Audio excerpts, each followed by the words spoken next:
2, 1, and go. So, top enterprise technical gaps that dev could solve and make money.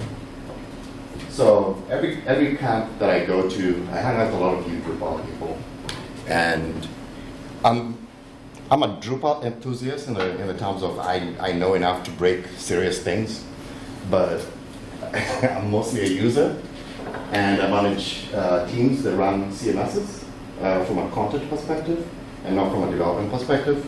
We make feature requests and they come to you guys, and you guys make cool stuff that make our jobs easier. Just to give you context of where I come from.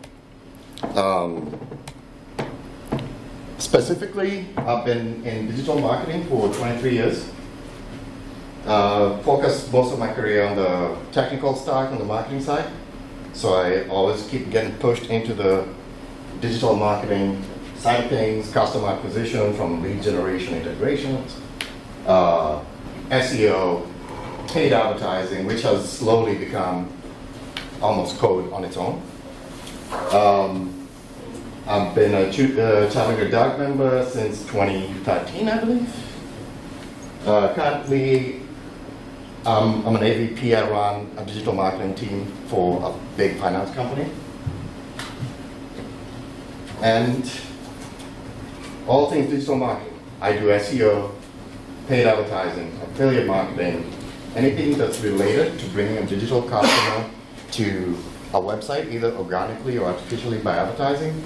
That's what I do for it.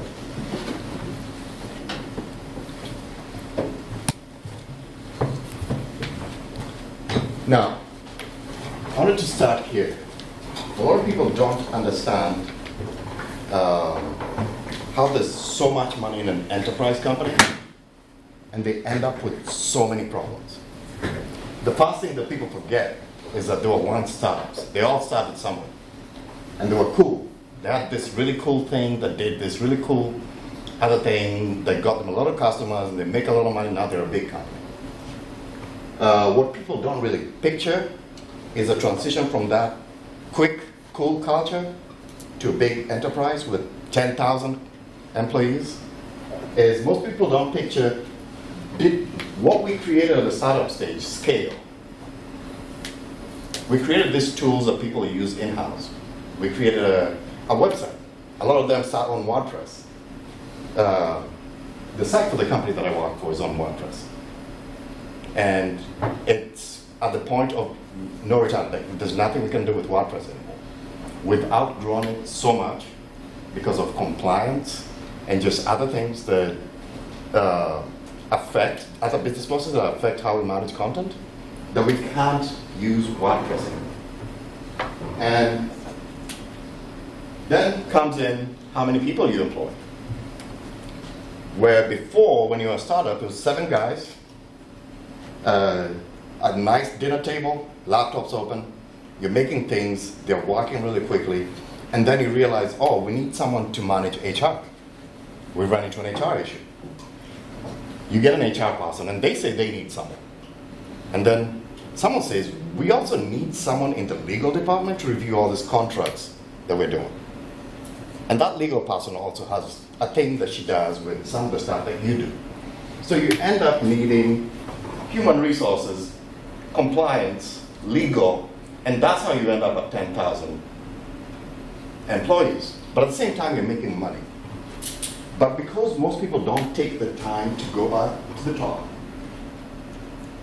and remember that the systems were not designed for scale, you end up with all these technical gaps in the business processes that look really wonky, a lot of duct tape. And that's usually the first sign for a developer that there's a product to be built. What can I do to reduce the corporate duct tape? And what corporate duct tape do I keep seeing over and over and over? I'll give you my personal experience in the later exclusive slides that we're going to share in this room. But I'll leave it at that for the recorded portion of this session. I'll leave it slightly vague. So, from a developer perspective, when you go shopping for your clients, one of the things that people tend to do is, as a small shop, you'll accept anyone who walks through the door. You get the mom and pop shop, you get the you get the dentist around the corner, and you end up putting yourself in a box where you're really doing small projects, maybe many of them, but it's small projects, but you can never scale them. So at some point you have to start thinking, how do I transition to an enterprise product? How do I move into that other box? So knowing where to look for these people is the key. What conferences do you go to? Actually, I think everyone in here is a developer. I know Preston's new. Everyone in here is a developer, right? How many people in here have been to a non-Drupal conference this year? So, 3? So about 50% of the room. Did it have something to do with software development? Okay. So all of it was software development. If you make it software development, you take away Drupal. All you did was software development conferences, right?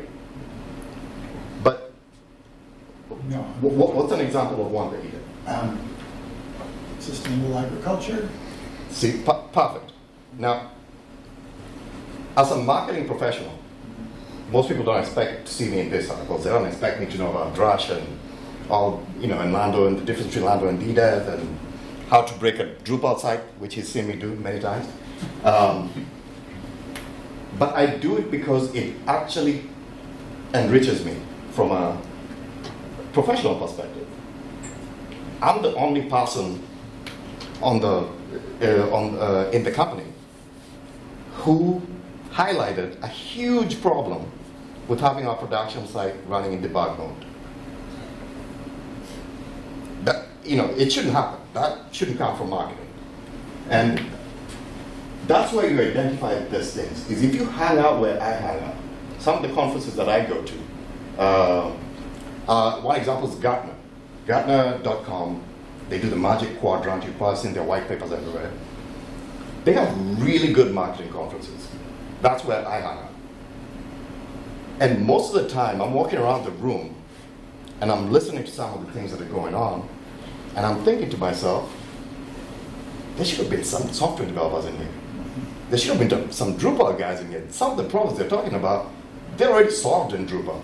This guy just had a session about schema, stuff that Drupal just does out of the box. And a Drupal dev shop or a Drupal developer focusing on creating a product in that environment, instant business.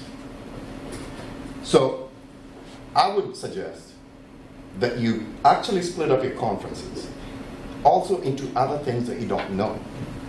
What they talk about or what they showcase in their accounting conferences. Some of them are closed, some of them are free, and people just don't go. Look at the nearest conference center near you and just look at everything they got going on. Don't think about, do I fit in? Just go. You got time? Just go. It's close. Do it. Pick up your ideas from there. LinkedIn, Glassdoor. People like to complain about what's wrong with their job socially. Today, I can't believe I did this for this boss. That's a product. And I know, right off the bat, Bo is going to scale this next one. Glassdoor. Why did they quit? That's another place where problems just live. Bo tonight will scrape Glassdoor. And he'll use AI to categorize the problems into product ideas that he could build. All the socials. If you're targeting a specific type of industry, half the time, either people connected to the main corporate brand. Most people who follow a corporate brand work for the corporate brand. The amount of followers the finance company I work for has on Twitter is 50% employees, I'm pretty sure. It's 10,000 employees, and I'm pretty sure half the followers we have on Twitter are employees. And people will talk about all those problems. And then lastly, take a quote from Bo again. He's never bought enough beer in bars. He's bought enough beers in bars to stay gainfully employed for the rest of his life. This is true for the conferences that I'm talking about. It's not just the content of the conference, but what's happening after. The conversations happening after. Networking with these individuals who are going through whatever problems they're going through, but in a product investigation way. You're going in there to understand the problems they have. Because I cannot believe I had to do this, that will come out of the butt. 60% of the time, that conversation is going to be about hardships within the industry.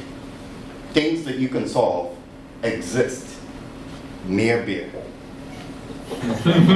It's true. Ask Bo.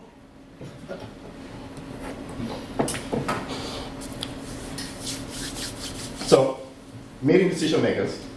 A lot of people will send a solution to my boss. My boss is the SVP. I'm below SVP. My boss doesn't know whether to use Drupal or WordPress. I do.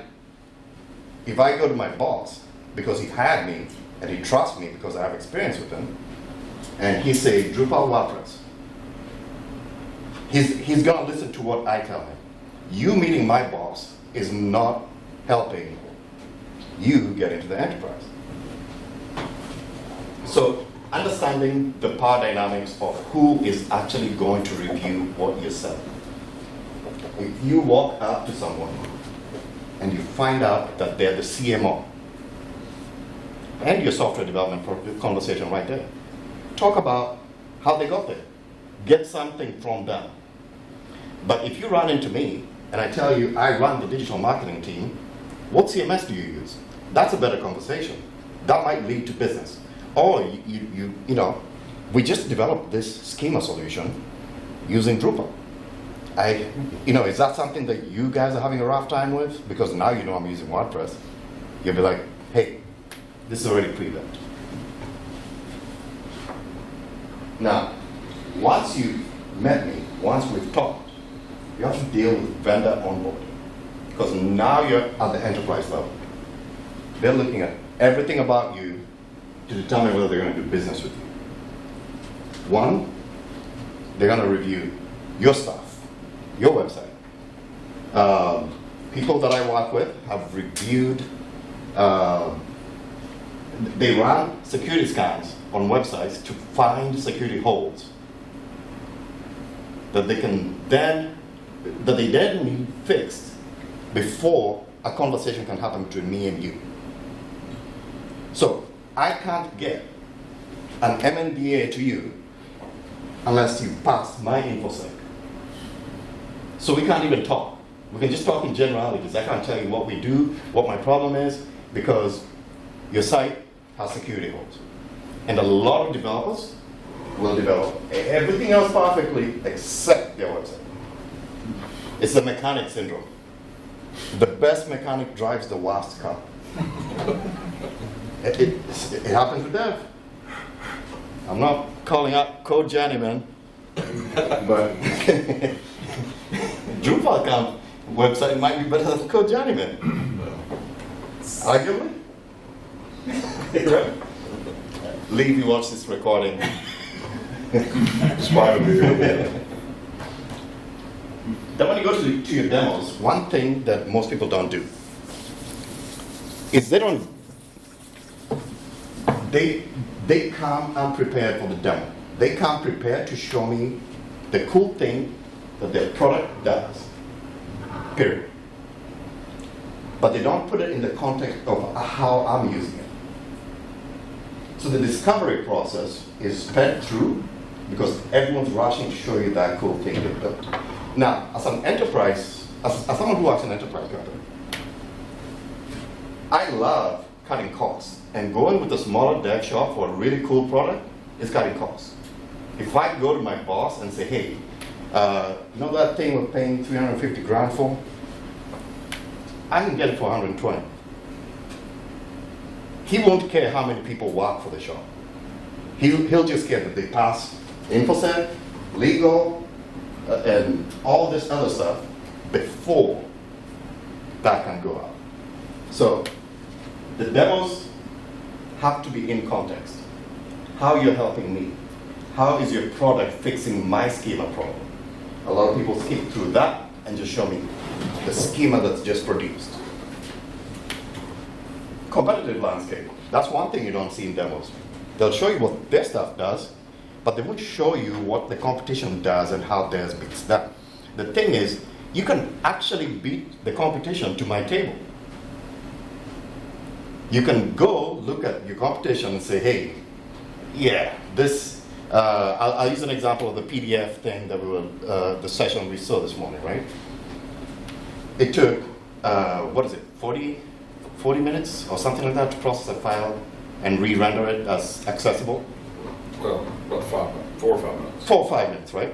So if you go out there and you build one that does it in 2 minutes, bring the 4-minute example with you. Because what's going to happen after I show my boss this really cool product and show him how much time it's going to save him, he's going to say, give me three competitors, let's build a matrix, let's figure out who our vendor of choice is. We know we need this thing. Let's figure out who it's going to be.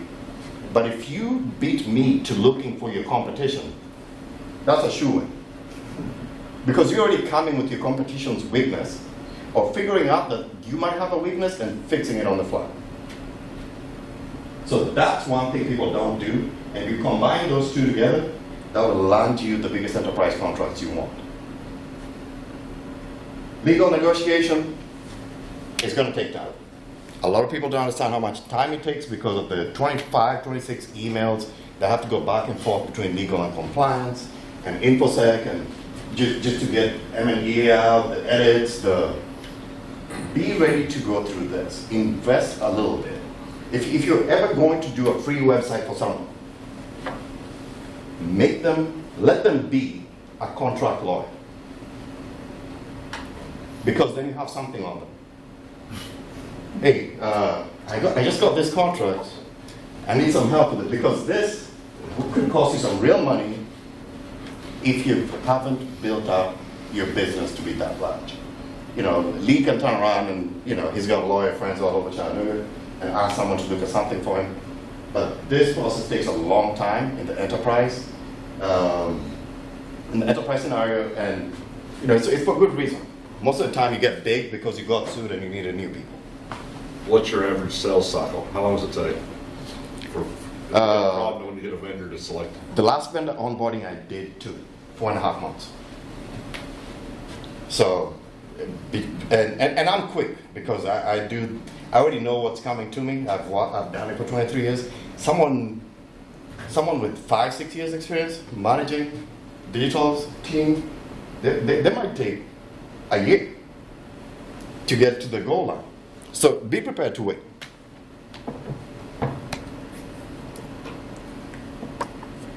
Pausing the recording here.